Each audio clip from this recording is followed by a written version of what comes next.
While Russia's full-scale invasion of Ukraine began in February 2022, the struggle for Crimea has deeper roots. The peninsula was illegally annexed by the Russian Federation in March 2014, in a swift special operation that exploited political turmoil in Kyiv. Now, more than a decade later, the strategic landscape is shifting profoundly. Ukraine's long campaign to degrade Russian positions on the peninsula is approaching a critical phase, and Moscow is increasingly unable to respond effectively. This analysis examines the evolving battle for Crimea, the systematic attrition of Russian capabilities there, and why the coming months could prove decisive. To understand the present moment, we must first revisit the original annexation. In late February 2014, Russian forces in unmarked uniforms, the so-called Little Green Men, seized the Crimean parliament, key infrastructure, and communication hubs. Within weeks, a disputed referendum was held, and Crimea was absorbed into the Russian Federation. From Moscow's perspective, the operation was a triumph of speed and deniability. It secured a territory President Vladimir Putin later described as an unsinkable aircraft carrier, a platform that projects Russian power across the Black Sea, into the Mediterranean and toward the Middle East. The deepwater port of Sevastopol is the linchpin. It is home to the Black Sea Fleet, provides permanent maritime access southwards, and sits astride vital trade routes. The waters around Crimea are also rich in hydrocarbons, adding an energy dimension to its strategic value. After 2014, Russia invested heavily in militarizing Crimea. It deployed advanced air defense systems like the S-400, coastal defense batteries, fighter regiments, and thousands of troops. The Kerch Strait bridge, completed in 2018 at a cost of nearly $4 billion, physically linked the peninsula to the Russian mainland, creating a direct logistics corridor. By early 2022, Crimea was a fully operational military launch pad. During the opening phase of the full-scale invasion, Russian forces surged northwards from the peninsula, occupying large parts of the Kherson and Zaporizhia regions and establishing a land bridge along the Azov Sea coast. The peninsula also served as a base for missile strikes against Ukrainian cities and a logistics hub for forces in the south. Kyiv's response to the loss of Crimea had always been clear. The peninsula is sovereign Ukrainian territory, and its liberation is a non-negotiable strategic objective. Even as Ukrainian forces fought desperately along hundreds of miles of front lines in the Donbass and elsewhere, they began, from the very first months of the full-scale war, to demonstrate that Crimea was nowhere near safe. A prolonged multi-domain campaign was initiated, designed not to retake the peninsula in a single dramatic offensive, but to methodically degrade Russia's ability to hold it. That campaign started with asymmetric strikes. In the spring and summer of 2022, Ukrainian drone operators and special forces began targeting the Black Sea Fleet in Sevastopol. Explosions rocked Russian warships, and in August 2022, an audacious attack struck the Saki airbase, destroying multiple combat aircraft. The message was unmistakable. Even as Russia poured resources into offensives in the east, Ukraine would make Crimea a liability, not an asset. Over the following years, this pressure was sustained and intensified. Land attack cruise missiles, including Western-supplied Storm Shadows and Scalp EGs, began striking Russian headquarters, ammunition depots, and air defense sites. The iconic Operation Crab Trap in September 2023 saw a salvo of missiles hit the Black Sea Fleet headquarters building in Sevastopol, reportedly killing more than 30 officers and wounding over 100 servicemen. The attack decapitated a significant portion of the fleet's command structure. The Kerch Bridge became a recurring target. In October 2022, a truck bomb caused a section of the road span to collapse. In July 2023, Ukrainian maritime drones struck the structure again, causing further damage. In June 2025, a third major attack forced temporary closures. Each strike disrupted logistics, forced Russian engineers to repair under pressure, and, crucially, demonstrated that no piece of Russian infrastructure was beyond reach. Yet, for much of the conflict, Ukraine could not fully exploit these successes on the ground. The military was balanced on a knife edge, forced to prioritize the defense of Donetsk, Luhansk, Zaporizhia, and the recapture of Kherson. There was a constant risk that diverting too many resources to Crimea would open gaps on the main front. So the campaign unfolded in pulses, periodic strikes that attrited Russian air defenses, radars, aircraft, and ammunition stockpiles, followed by quiet periods during which Kyiv massed resources elsewhere. To outside observers, the attacks might have looked sporadic, but they were part of a deliberate long-term plan.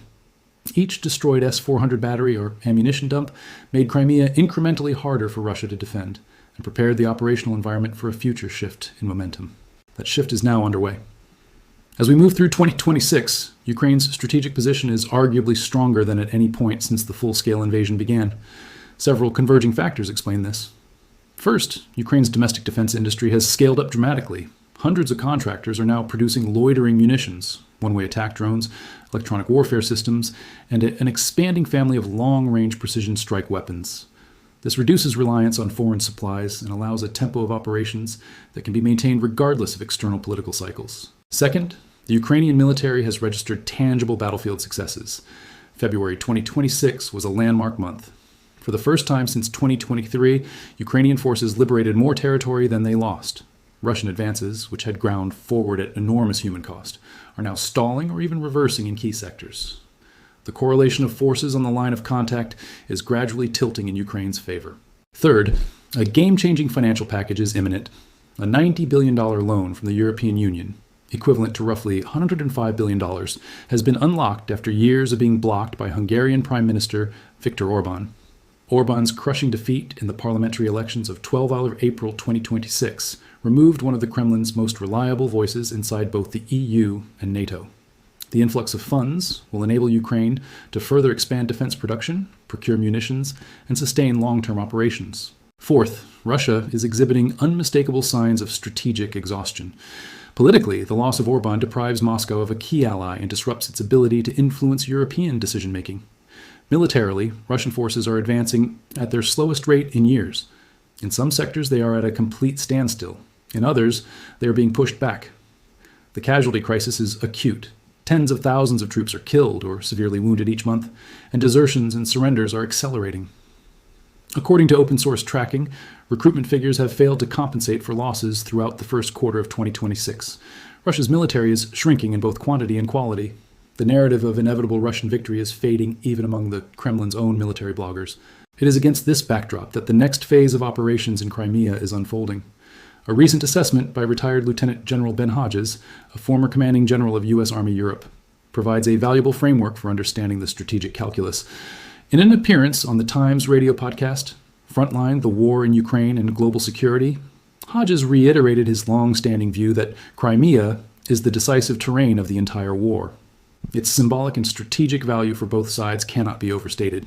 For Putin, Crimea is presented as sacred Russian soil, its return to the Federation a historic rectification.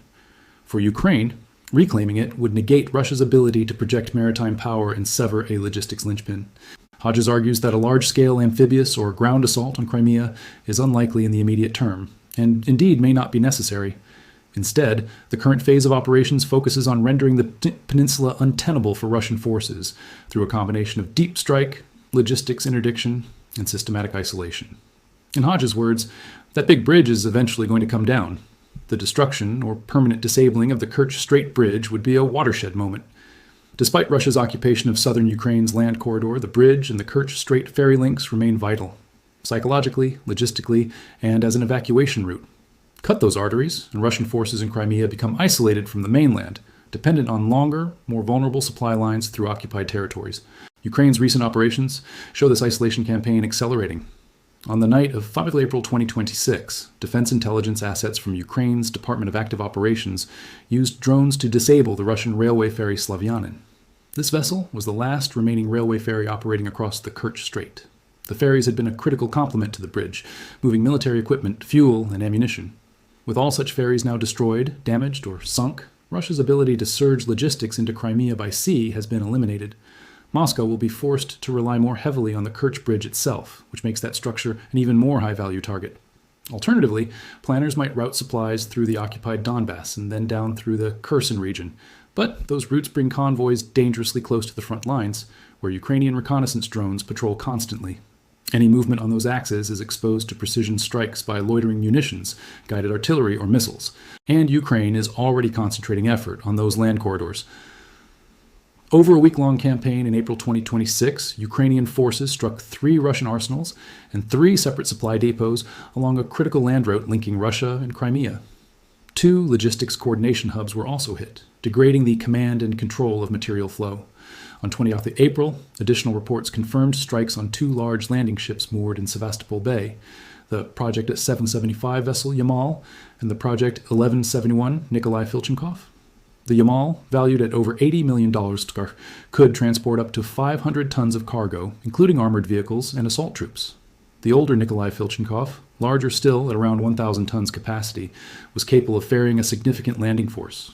Both ships were part of Russia's amphibious capacity to reinforce the peninsula or threaten Ukraine's flanks. Their neutralization removes that option and reduces the Black Sea Fleet's residual utility. When viewed holistically, these strikes are not random. They represent a coherent campaign to sever Russia's sea lines of communication, interdict land supply routes, and eliminate the means by which Moscow could rotate forces or replace losses in Crimea. Traditionally, if Ukraine destroyed an ammunition stockpile or a radar system on the peninsula, Russia could simply ferry replacements across the strait or over the bridge. Now, with the ferries gone, the bridge repeatedly damaged and the land corridors contested, that reconstitution ability is severely degraded. Every asset eliminated on the peninsula is increasingly a net loss. The strategic implications of isolating Crimea in this way are profound. The Black Sea Fleet, already forced to scatter its vessels from Sevastopol to less secure anchorages on the Russian coast, would lose its primary base entirely. Russia's ability to threaten Ukrainian grain exports or NATO's southeastern flank would diminish. The loss of Sevastopol as a fleet headquarters also strips Moscow of a historic symbol of maritime power. More broadly, Russian influence across the Black Sea basin into the eastern Mediterranean and toward the Levant would be curtailed. The Unsinkable aircraft carrier would be stranded. Looking further ahead, if Ukraine can exert even partial control over Crimea by making it operationally sterile for Russian forces, the strategic calculus of the war shifts entirely. The peninsula's airfields, missile sites, and drone launch points would no longer threaten Ukrainian cities. Ukraine's own access to the Black Sea, including the potential to safely export through all its ports, would improve. And politically, reclaiming Crimea would be a definitive statement that the post-2014 frozen conflict era is over. For Ukraine, long-term aspirations of EU and NATO membership would be bolstered by having resolved its territorial integrity question. For Russia, losing Crimea would represent a historic strategic reversal, a humiliation that far outweighs any provisional gains in the Donbas. Nevertheless, caution is warranted. Russia is not yet defeated in Crimea, and the peninsula remains heavily fortified. The terrain favors the defender, and any Ukrainian ground push would still face minefields, prepared defensive positions, and a garrison force that, while degraded, retains some combat power. But the cumulative effect of Ukraine's strategy is to make those defenses less relevant. If resupply is cut, if air defense coverage collapses due to missile strikes and drone attritions, and if morale plummets, holding the peninsula becomes a challenge of endurance rather than military capability. By taking away Russia's ability to sustain its forces, Ukraine is effectively besieging Crimea without a formal siege. This approach plays to Ukraine's asymmetric strengths. It does not require massive concentrations of troops that could be vulnerable to Russian fires. It exploits Ukraine's growing inventory of precision weapons and superior battlespace awareness. Every interdiction strike forces Russia to expend resources it does not have on repairs, alternative routes, and air defense.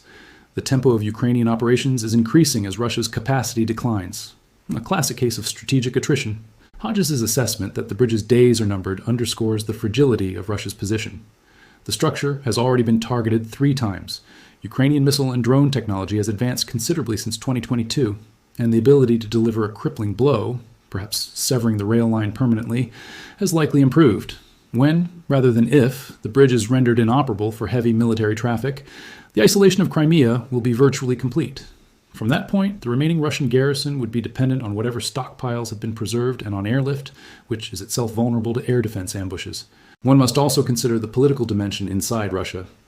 For years, Crimea has been central to Putin's domestic narrative of restored greatness. The bridge is a symbol of that narrative. Its fall would be a body blow from which the regime might not recover politically. Combined with rising casualties, economic strain, and battlefield stagnation, the Kremlin's ability to sustain public support for the war could erode sharply. In summary, the battle for Crimea is entering its decisive phase. What began in 2014 as a swift, well-executed annexation that supposedly secured the peninsula for generations has now become a strategic trap for Russia. Ukraine's long-term multi-domain campaign is isolating the peninsula, strangling its supply lines, and hollowing out its defensive capabilities.